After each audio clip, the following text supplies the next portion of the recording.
I have a customer that asked if it was possible for me to point the tips a little bit more on this shear. This shear was actually sold to them, it looks like, as a used shear. More than likely the tip was broken off and the other tip was on one blade and the other tip was ground down, and then it was rounded out. The customer said that they didn't like the shear after they purchased it because it was hard to get under the shear.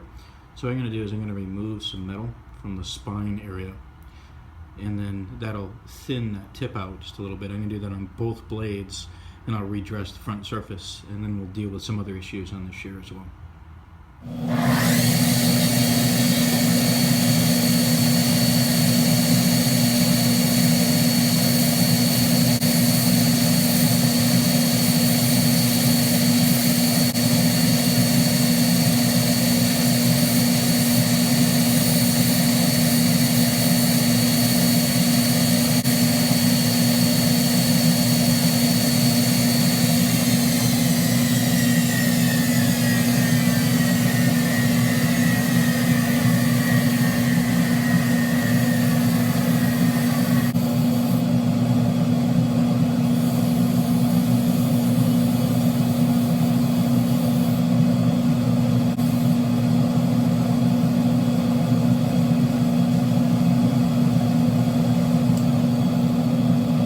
Another issue that we had with the shear is the ride area of the shear.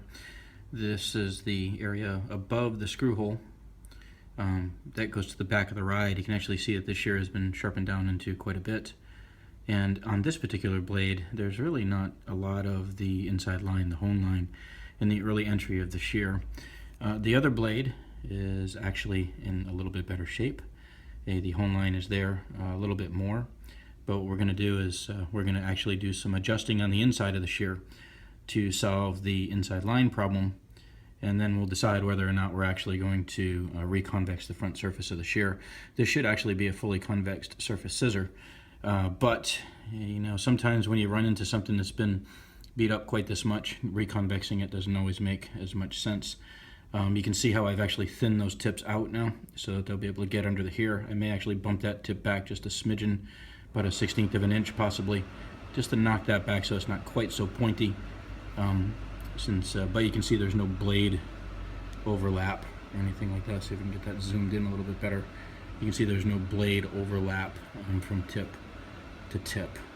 And that's another thing that you would want to look for. You wouldn't want to take so much off of the spine on one of the blades where the other blade is exposed.